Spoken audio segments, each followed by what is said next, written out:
नमस्कार, मैं doctor Hariom, retired principal scientist CCS HA Hisar. साथियों, आज इस वीडियो में चर्चा करेंगे कि प्राकृतिक खेती में सभी पोषक तत्वों की पूर्ति कैसे हो सकती है। ये प्रश्न बार बार उठता है कि प्राकृतिक खेती हम कहते हैं कि जीवाणुओं की खेती है और सूक्ष्म जीवाणु जो वातावरण में 78% नाइट्रोजन है उसको जमीन में फिक्स कर सकते हैं या पौधे की जड़ों में, लेकिन बाकी जो 16 पोषक तत्व बच जाते हैं उनकी पूर्ति किस तरह से होगी। देखिए, ये एक काफ़ी अच्छा और एक डिस्कशन करने योग्य एक इशू है जो लगभग हर ट्रेनिंग में एक पॉइंट रहता है, विशेष तौर पे जब वैज्ञानिक आते हैं या कोई दूसरे जो जानकार जो सूक्ष्म साइंस को जानना चाहते हैं, इसके विज्ञान को जानना चाहते हैं प्राकृतिक खेती के, तो उनके प्रश्न होते हैं। तो अब आप जानते हैं कि जैसे पौधों की ग्रोथ के लिए, बढ़वार के लिए, एक अच्छी बढ़वार के लिए, अच्छी पैदावार के लिए 17 पोषक तत्वों की जरूरत होती है। इनमें 9 तो मैक्रोन्यूट्रिएंट होते हैं, यानी कि मुख्य जिनको पोषक तत्व बोलते हैं, और 8 माइक्रोन्यूट्रिएंट होते हैं जिनको सूक्ष्म पोषक तत्व बोलते हैं। जो 9 मुख्य यानी कि मैक्रोन्यूट्रिएंट्स हैं उनके नाम हैं carbon, hydrogen, oxygen, nitrogen, phosphorus, potash, calcium, magnesium और सल्फर। और जो 8 माइक्रोन्यूट्रिएंट हैं जो सूक्ष्म पोषक तत्व हैं वे हैं zinc, iron, copper, manganese, boron, molybdenum, निकल और क्लोरीन। तो ये 8 माइक्रोन्यूट्रिएंट हैं, टोटल 17 होते हैं। ये 17 के 17 पोषक तत्व पौधों की बढ़वार के लिए आवश्यक माने गए हैं। अगर इन 17 पोषक तत्वों में से कोई एक तत्व भी कम रह जाता है, कमी रह जाती है पौधे के अंदर, तो उसके एक डेफिशिएंसी सिम्टम पौधा दिखाने लग जाता है, कमी के लक्षण दिखाने लग जाता है और पौधे की बढ़वार रुक जाती है या उसकी पैदावार में गिरावट आने की संभावना बन जाती है। तो इसमें मैं एक बात बताना चाहूँगा कि मैं 2017 से प्राकृतिक खेती, बल्कि 2014 से प्राकृतिक खेती के साथ जुड़ा हुआ हूँ। यहाँ आचार्य देवव्रत जी जो महामहिम राज्यपाल गुजरात हैं, उनके साथ मुझे काम करने का मौका मिला और यहाँ पर 180 एकड़ फार्म में, गुरुकुल कुरुक्षेत्र का ये 180 एकड़ का फार्म है जहाँ पर पूरे फार्म पर प्राकृतिक खेती की पद्धति से फसलें ली जाती हैं और यहाँ पर कोई भी रासायनिक खाद या रासायनिक इनपुट या पेस्टिसाइड का प्रयोग नहीं किया जाता है। और जहाँ तक जैविक कार्बन का प्रश्न है, जो जमीन है यहाँ की 180 एकड़ की, उसके लगभग 95% से ऊपर खेत ऐसे हैं जो रिच कैटेगरी में हैं, यानी कि 0.25%, 0.75% ऑर्गेनिक कार्बन से ऊपर जिनका जैविक कार्बन आ गया है। कुछ खेत ऐसे भी हैं जिनका 1.25 और 1.5% तक भी ऑर्गेनिक कार्बन बढ़ गया है। तो 2017 के बाद मैं देख रहा हूं कि यहाँ पर लगातार 2017 से तो मैं सैंपल ही ले रहा हूं, 2014 के बाद से मैं देख रहा हूं कि किसी भी फसल में किसी भी न्यूट्रिएंट की कमी नहीं आ रही है। आरंभ में मैंने देखा कि धान की फसल में कुछ एकड़ में जिंक की कमी के लक्षण मुझे दिखाई दिए थे, तो जिंक सल्फेट का उसमें जीवामृत के साथ मिला करके हमने स्प्रे करवा दिया था, क्योंकि जो माइक्रोन्यूट्रिएंट हैं उनकी जैविक खेती में भी, ऑर्गेनिक फार्मिंग में भी सिफारिश की जाती है कि हम अप्लाई कर सकते हैं। इसलिए इसमें जो माइक्रोन्यूट्रिएंट हैं उन्हें हम अप्लाई कर सकते हैं, उसमें कोई समस्या नहीं है। तो बात रही मैक्रोन्यूट्रिएंट्स की। मैक्रोन्यूट्रिएंट में 3 मेजर ऐसे हैं, कार्बन, हाइड्रोजन और ऑक्सीजन। जो पौधे का शरीर है वो लगभग 98 से 98.5% जो उनका शरीर है वो इन 3 तत्वों से बना हुआ है और उसमें लगभग 1% नाइट्रोजन का योगदान होता है। लगभग 99 से 99.5% तक, 99 to 99.5% तक जो पौधे का कंस्टिट्यूशन है, जो शरीर है बाय ड्राई वेट, वो इन 4 तत्वों से बना हुआ है। तो जो पहले 3 पोषक तत्व हैं, कार्बन, हाइड्रोजन और ऑक्सीजन, ये पौधे को सप्लाई करने की हमें जरूरत नहीं होती है। क्योंकि ये पौधा अपने आप ही वायु से या पानी से या मिट्टी से ले लेता है, और ये वातावरण में जो पौधे का उसके चारों तरफ का वातावरण है, उसके जड़ों का या ऊपर पत्तों का जो वातावरण है, उसमें ये भरपूर मात्रा में विद्यमान है। इसलिए इन तीनों तत्वों की जरूरत पौधे को नहीं होती है। इसके बाद नाइट्रोजन आता है। इससे पहले मैं बताना चाहूंगा कि जो 17 पोषक तत्व हैं, 17 के 17 पोषक तत्व जो गोबर की खाद होती है उसमें विद्यमान होते हैं, या गौमूत्र होता है। गोबर और गौमूत्र का जो कॉम्बिनेशन है उसमें 17 के 17 पोषक तत्व मौजूद होते हैं। इसलिए प्राकृतिक खेती में भी ऐसा ना समझें कि हम गोबर की खाद की एक तरह से मनाही करते हैं या डालने की जरूरत नहीं समझते हैं। जब आप देखते हैं कि जैसे धान, गेहूं, गन्ना, मक्की जैसी फसलें हैं, इनमें पोषक तत्वों की जो जरूरत होती है बहुत ज़्यादा होती है, और हमारी ज़मीनों का जैविक कार्बन और पोषक तत्व काफ़ी हद तक कम हो चुके हैं। तो इनमें शुरू के 2-3 सालों में हमें कुछ मात्रा में गोबर के खाद की ज़रूरत पड़ सकती है, ताकि उसमें जो अगर कुछ पोषक तत्वों की कमी हुई तो उनकी पूर्ति हो जाती है। तो गोबर का खाद और गौमूत्र का कॉम्बिनेशन अगर हम इसमें यूज करते हैं तो लगभग 17 के 17 पोषक तत्व इसमें पूरे हो जाते हैं। जैसे हमें मान लो कोई जड़ वाली फसल लेनी है, जैसे रूट क्रॉप्स हैं, जैसे गाजर है, आपकी शुगर बीट है, या आलू हैं, मूलियां हैं, सलजम है। तो इनकी जो रूट क्रॉप्स हैं, इनमें क्या होता है कि जमीन की जो फिजिकल कंडीशन है वो अच्छी होनी चाहिए रासायनिक कंडीशन के साथ साथ।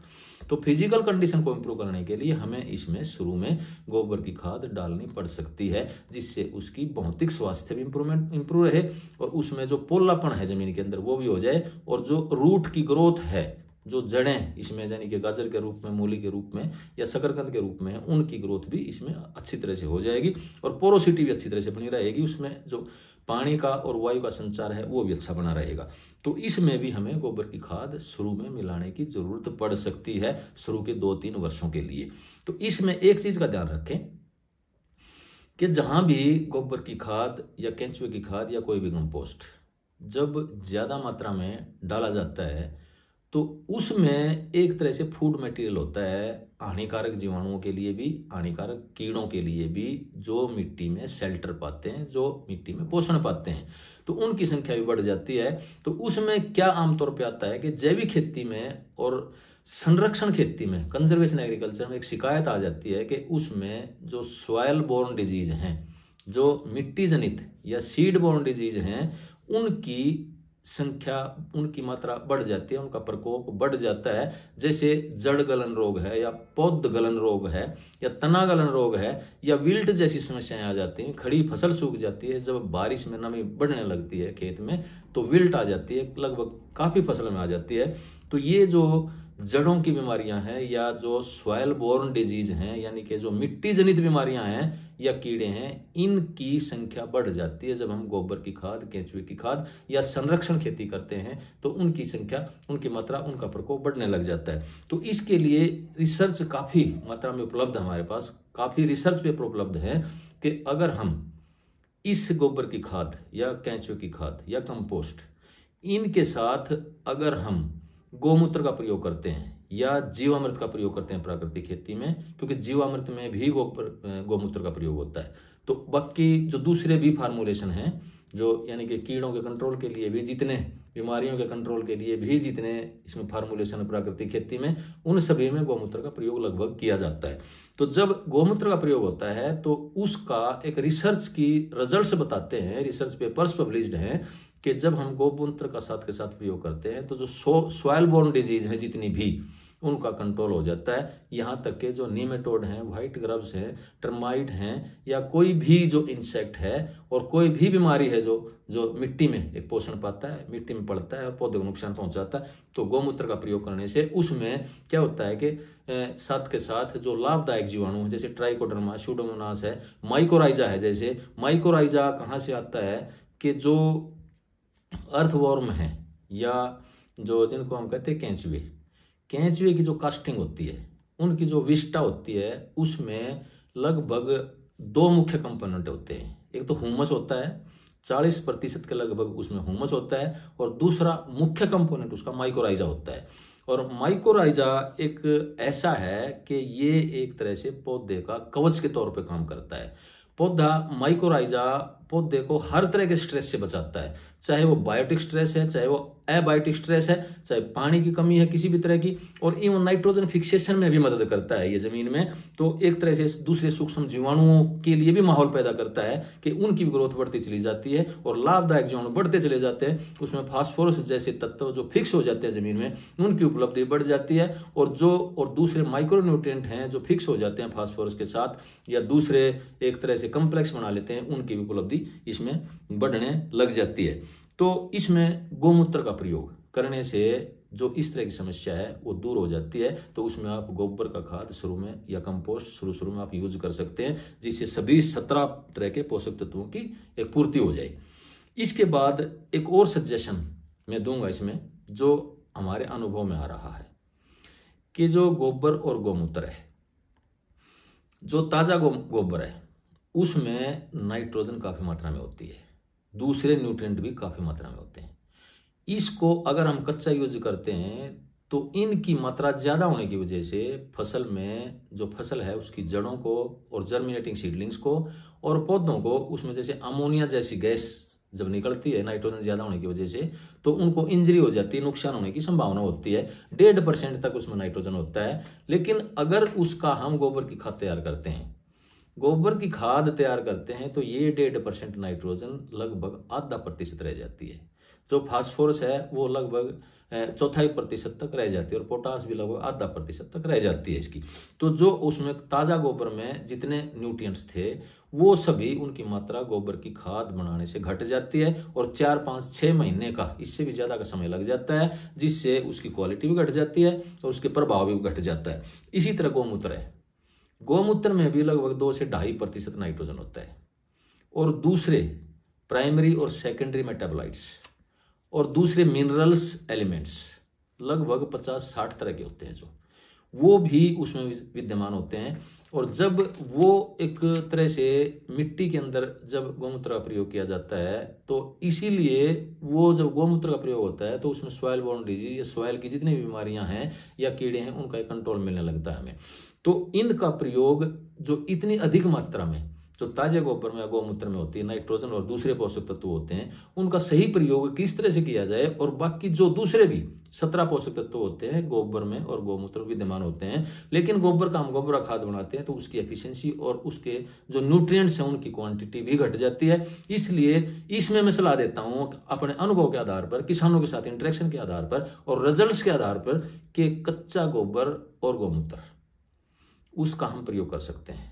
लेकिन उसका तरीका है कि जहां हम पशु बांधते हैं वहां साथ में एक गड्ढा खोद लेते हैं, उस गड्ढे को सैचुरेट कर लेते हैं पानी से, और उस गड्ढे में क्या है कि गोबर और गोमूत्र जो डेयरी का हमारा जो पशु हैं वो इकट्ठा होने लगता है।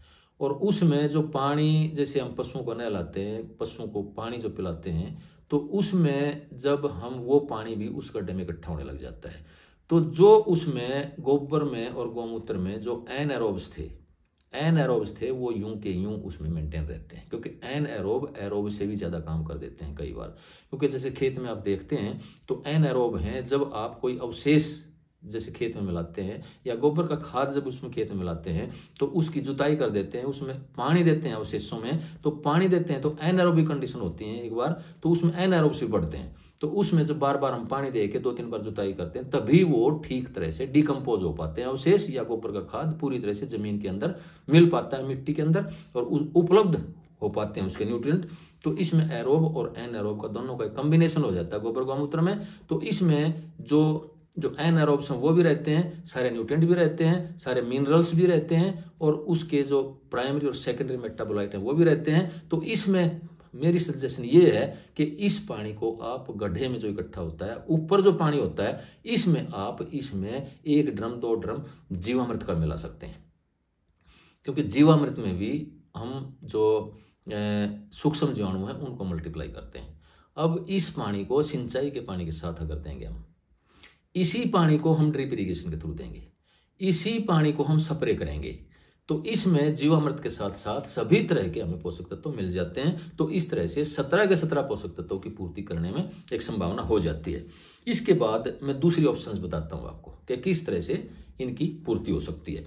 जैसे नाइट्रोजन है, नाइट्रोजन का तो प्राकृतिक खेती में स्पष्ट है कि जो सूक्ष्म जीवाणु हैं वो 2 तरह से नाइट्रोजन की पूर्ति करते हैं। चाहे धान, गेहूं, गन्ना जैसी फसलें हैं, मक्का जैसी फसलें हैं, जिनकी जो नाइट्रोजन की रिक्वायरमेंट है बहुत ज्यादा है, लेकिन उनकी भी पूर्ति आराम से हो जाती है प्राकृतिक खेती में। किस तरह से हो जाती है कि जो सूक्ष्म जीवाणु हैं, चाहे वो हवा वाले सूक्ष्म जीवाणु हैं, चाहे वो पानी वाले सूक्ष्म जीवाणु जैसे धान की खेती में करते हैं, तो वो इतनी नाइट्रोजन फिक्स कर देते हैं। तो लिटरेचर बता रहा है कि जो नाइट्रोजन फिक्स होती है, एक एक जीवाणु इंडिविजुअली भी 50, 60, 80, 100, 150 किलो तक नाइट्रोजन फिक्स कर देता है। जैसे सोयाबीन की फसल लेते हैं आप, उसमें 150 या इससे ज्यादा, लिटरेचर कहता है कि इससे भी ज्यादा 150 किलो नाइट्रोजन प्रति हेक्टेयर से ज्यादा फिक्स हो जाती है। उड़द में लगभग 145 किलो तक फिक्स हो जाती है। मूंग और ढैंचे में लगभग 90-100 किलो तक, मूंग में 60-70 तक और ढैंचे में लगभग 100 किलो तक नाइट्रोजन फिक्स हो जाती है। मूंग, उड़द और इस तरह से तुर और दूसरी जो इस तरह की एक एक सूक्ष्म जीवाणु जैसे एजोटोबैक्टर है, एजोस्पिरिलम है, बिजरैंकिया है, इतने सूक्ष्म जीवाणु हैं जो लगभग हर जीवाणु 60 से 80 या 100 किलो तक भी नाइट्रोजन की पूर्ति कर देता है। और इस तरह से जो धान में जैसे क्लोस्ट्रीडियम है, लिटरेचर बताता है कि 500 से 1000 किलो नाइट्रोजन प्रति हेक्टेयर तक भी फिक्स कर सकता है। लेकिन इसके लिए उसको फूड देने की जरूरत पड़ती है। फूड का मतलब यह है कि फसल अवशेष फूड के तौर पे या हरी खाद फूड के तौर पे देनी पड़ती है, जिससे उसकी नर्चरिंग होती है और जो एनारोबिक कंडीशन है उसमें लॉस भी नहीं होता है, वो कंजर्व रहता है उनके शरीर में। और दूसरी बात मैं बताना चाहूंगा कि जो एनारोब्स हैं, जैसे क्लोस्ट्रीडियम बताया मैंने आपको, दूसरे भी हैं जैसे बेसिलस है, ये एरोबिक भी है, एनारोबिक भी है, फैकल्टेटिव एनारोब भी है। तो इनमें क्या होता है कि इनकी ये ग्राम पॉजिटिव हैं। तो ग्राम पॉजिटिव क्या होता है कि इनके शरीर में कार्बोहाइड्रेट के साथ, जो इनकी सेल वॉल होती है, कार्बोहाइड्रेट के साथ उसमें प्रोटीन होते हैं, नाइट्रोजन होती है, न्यूट्रिशन होता है, दूसरी तरह के न्यूट्रिएंट्स भी स्मॉल क्वांटिटी में होते हैं। तो ये सूक्ष्म जीवाणु 2 तरह से नाइट्रोजन फिक्स करते हैं। नंबर 1 बात तो जो एटमॉस्फेरिक नाइट्रोजन है उसको फिक्स करते हैं, चाहे वो हवा वाले हैं चाहे बिना हवा वाले हैं। दूसरा, उनका जो सूक्ष्म जीवाणु का शरीर है वो या तो उनकी सेल वॉल है, सेल मेम्ब्रेन है, उसकी जो बनावट है उसमें या तो कार्बोहाइड्रेट है, या कार्बोहाइड्रेट के साथ प्रोटीन है, या कार्बोहाइड्रेट के साथ लिपिड्स हैं, फैट्स हैं, यानी कि एक न्यूट्रिशन भरा हुआ उनके शरीर में। तो ये नाइट्रोजन की पूर्ति और लिपिड्स में जैसे आ जाता है, उसमें सल्फर की पूर्ति भी होती है, फास्फोरस की पूर्ति भी होती है। तो इस तरह से जब उनकी डिके होती है, ये सूक्ष्म जीवाणु जब मरते हैं तो हर 10 से 20 मिनट में ये डबल होते जाते हैं, मरते जाते हैं। और जब मरते हैं तो ये एक तरह से जो न्यूट्रिएंट्स हैं इनके शरीर में, जो इनका कार्बन नाइट्रोजन रेशियो है लगभग 5 से 7:1 है, यानी कि इनका शरीर जैविक कार्बन और नाइट्रोजन से भरा हुआ है। एक तरह से ये यूरिया के बंडल हैं, यानी कि जब ये डिके होते हैं तो इससे ह्यूमस बन जाता है, और ह्यूमस एक तरह से पौधे का पका हुआ भोजन होता है। उस ह्यूमस को लेकर के पौधे का शरीर बनता है और पौधे के दाने बनते हैं, पत्ते बनते हैं। तो इस तरह से उसमें एक तरह से न्यूट्रिशन की पूर्ति, नाइट्रोजन की पूर्ति इस तरह से होती है। एक तो फिक्स करते हैं, और दूसरा उनके शरीर में, उनकी जो सेल वाल है उसमें जो न्यूट्रिशन भरा हुआ होता है, पार्टिकुलरली नाइट्रोजन भरा हुआ होता है। तो जब वो मरते हैं तो भी नाइट्रोजन की पूर्ति हो जाती है। तो कितनी भी नाइट्रोजन की जरूरत है, प्राकृतिक खेती में नाइट्रोजन इश्यू ही नहीं है, नाइट्रोजन की जरूरत कतई नहीं पड़ती है, चाहे फसल कितनी भी नाइट्रोजन की जरूरत ले। अब मैं बताता हूं केंचुआ, जो हमारी जमीनों की बनावट है, उस जमीन में लेयर्स बनी है, जेनेसिस जिसको बोलते हैं, जो वेदरिंग से बनी है। तो उसकी जो नीचे की जो लेयर्स हैं और ऊपर की लेयर्स हैं, उनमें लगभग सभी तरह के न्यूट्रिएंट मौजूद मिलेंगे। और केंचुआ एक ऐसा प्राणी है, एक ऐसा जीव है जो लगभग 10 से 20 फुट तक जमीन के नीचे जा सकता है। एक सुराख से जाता है, दूसरे से आता है, और नीचे के जो न्यूट्रिएंट्स है, जो मिट्टी है, उनको लेकर के ऊपर आकर के डाल देता है। वो अंधेरे में लगभग वो क्या है कि रात के समय ऊपर आता है, क्योंकि मेटिंग सरफेस के ऊपर करता है, उसको अंधेरा चाहिए होता है। जब लाइट होती है तो नीचे चला जाता है। तो जो नीचे सभी तरह के न्यूट्रिएंट है उनको ऊपर ला करके पौधे की जड़ों में डाल देता है। अब दूसरे भी इसके मैं बताता हूं आपको कैसे। मान लो कमी आ गई है, पहली बात तो मैं ये कहूंगा कि 17 पोषक तत्वों में नाइट्रोजन एक ऐसा तत्व है, अगर हम इसका भी सब्स्टिट्यूट मिल जाता है यानी कि अब क्या है कि किसान इतना यूरिया डालने लग गए हैं सब्जियों की फसल में कि 8-10 बैग तक आलू में और गोभी में डाल रहे हैं।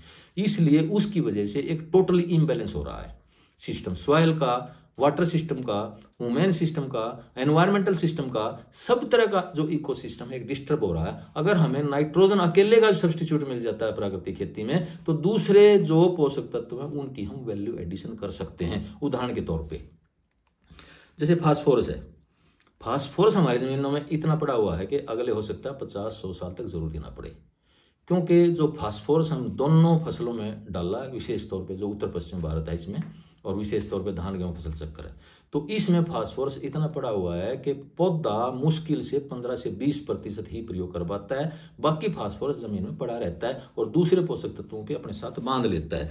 तो इसमें उसकी उपलब्धि, हमें उसकी भी जरूरत नहीं पड़ेगी। तो उसमें जो सूक्ष्म जीवाणु हैं, सूक्ष्म जीवाणु जैसे माइकोराइजा है या दूसरे भी सूक्ष्म जीवाणु हैं, वो ऑर्गेनिक एसिड रिलीज करते हैं, या साइड्रोफोर जो एक्सक्रीट करते हैं, ईपीएस जैसे एक्स्ट्रा सेलुलर पॉलीसेकेराइड्स रिलीज करते हैं, या PGPR plant growth regulating rhizobacteria release करते हैं। तो ये सभी के सभी जो राइजोस्फीयर है या मिट्टी में फास्फोरस और दूसरे न्यूट्रिएंट्स की अवेलेबिलिटी भी बढ़ा देते हैं। बाकी मान लो 50-100 साल में ये प्रॉब्लम आती है कि फास्फोरस की कमी आ जाती है, क्योंकि फास्फोरस नाइट्रोजन की तरह आसमान में नहीं है। इसमें हम वैल्यू एडिशन कर सकते हैं। कोई रॉक मटेरियल जैसे रॉक फॉस्फेट है, उसको हम यूज कर सकते हैं। उसको अवेलेबिलिटी बढ़ाने के लिए एसिडिक कंडीशन चाहिए होती हैं, तो उसको हम गोबर के खाद में मिला करके, क्योंकि उसमें एसिडिक कंडीशंस क्रिएट होती हैं, एसिड्स बनते हैं डिकम्पोजिशन के दौरान, या अवशेष जैसे हम मिलाते हैं उसमें एसिडिक कंडीशंस बनती हैं, तो रॉक फॉस्फेट का हम प्रयोग इसमें फास्फोरस की पूर्ति के लिए कर सकते हैं। अब पोटास आता है, जैसे कुछ जमीनें ऐसी हैं जैसे रेतीली जमीनें हमारी, जिसमें हो सकता है कि फास्फोरस पोटास की भी कमी हो। तो अब हम देखेंगे कि पोटास की पूर्ति के लिए जो सॉइल एसोसिएशन है, जो ऑर्गेनिक फार्मिंग के लिए रिकमेंडेशन देती है, उसने ऑर्गेनिक फार्मिंग के लिए एक कंपाउंड की रिकमेंडेशन दी है, रिकमेंड कर रखा है पॉलीहेलाइट। पॉलीहेलाइट ये वो सल्फर के लिए यूज कर रहे हैं और यूके में इसकी रिकमेंड की गई है ऑर्गेनिक फार्मिंग के लिए। इसमें 14% के है और इसमें एक अच्छी मात्रा में कैल्शियम और मैग्नीशियम भी है, यानी कि कैल्शियम, मैग्नीशियम, सल्फर तीनों ही इसमें पूर्ति हो जाती है। और ये नाम मिलता है पॉलीसल्फेट के नाम से, इसमें पॉलीहेलाइट ही होता है और ये एक तरह से रॉक मटेरियल होता है जिसमें इन तत्वों की पूर्ति हो जाती है। तो मैंने जैसे बताया अब तक, नाइट्रोजन की पूर्ति हो गई आपकी, फास्फोरस की पूर्ति हो गई आपकी, मान लो जरूरत पड़ती है रॉक फॉस्फेट जैसे, या जैसे आप कांग्रेस ग्रास है, सहजन है, ड्रमस्टिक, इनमें नाइट्रोजन, फास्फोरस, पोटास अच्छी मात्रा में उपलब्ध होते हैं। जैसे केला है, केले में पोटास अच्छी मात्रा में उपलब्ध होता है, तो उसका भी हम वैल्यू एडिशन करके कंपाउंड्स में डीके करके या उसको पानी में फर्मेंट करके कुछ टाइम के लिए रख के डिजोल्व करके उसको हम प्रयोग कर सकते हैं। तो इसके लिए जैसे अब नाइट्रोजन, फास्फोरस, पोटास तीनों की सप्लाई इस तरह से हो जाती है।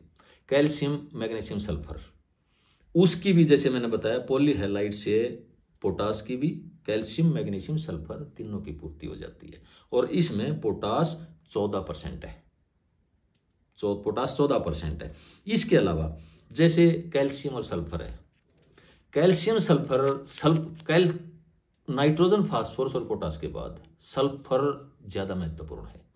सल्फर की जरूरत पड़ती है पौधे को, कैल्शियम की जरूरत पड़ती है। जैसे कैल्शियम क्या है कि जो सेल वाल है उसका कंपोनेंट है ये, और जो टिप्स जो ऊपर की ग्रो करती हैं उसमें सबसे पहले इसके सिम्टम नजर आते हैं। प्लांट के अंदर ये इमोबाइल है, तो इसमें जैसे आप देखते हैं टमाटर के अंदर ऊपर की कई बार जो टमाटर की स्किन है वो गलने लग जाती है, उसकी सेल वाल में जो कैल्शियम होता है उसमें कमी आ जाती है उसकी, और सल्फर की कमी आ जाती है। तो जिप्सम का हम प्रयोग कर सकते हैं।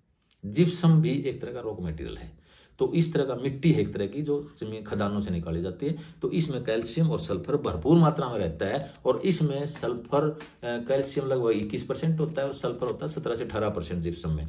तो ये आप 100 किलो हर फसल से पहले 2 बैग आप यूज कीजिए प्राकृतिक खेती में, तो कैल्शियम और सल्फर की एक पूर्ति अपने आप हो जाएगी। बाकी रहे माइक्रोन्यूट्रिएंट, माइक्रोन्यूट्रिएंट भी लगभग एक तरह से रॉक मटेरियल है, जैसे फेरस सल्फेट है या मैंगनीज सल्फेट है या कॉपर सल्फेट हैं, ये सारे के सारे हम एक इसमें जैसे ऑर्गेनिक फार्मिंग में इनकी अलाउड है रिकमेंडेशन। इनको हम जमीन में भी डाल सकते हैं, इनको हम स्प्रे भी कर सकते हैं और जीवामृत के साथ इनको हम सभी को यूज कर सकते हैं। इस तरह से हम देखते हैं कि जितने भी पोषक तत्व हैं, अगर आज कोई भी कमी नहीं है पोषक तत्वों की, कोई भी सिम्टम नजर नहीं आ रहे हैं प्राकृतिक खेती में, 10 साल से मैं देख रहा हूं, लेकिन मान लो लंबे टाइम पे लॉन्ग टर्म एक्सपेरिमेंट्स की जरूरत है देखने के लिए, तो इसमें हम वैल्यू एडिशन करके सब तरह के 17 तरह के पोषक तत्वों की पूर्ति कर सकते हैं। धन्यवाद। अब आपसे एक प्रार्थना है कि इसको सब्सक्राइब करें और शेयर करें। धन्यवाद।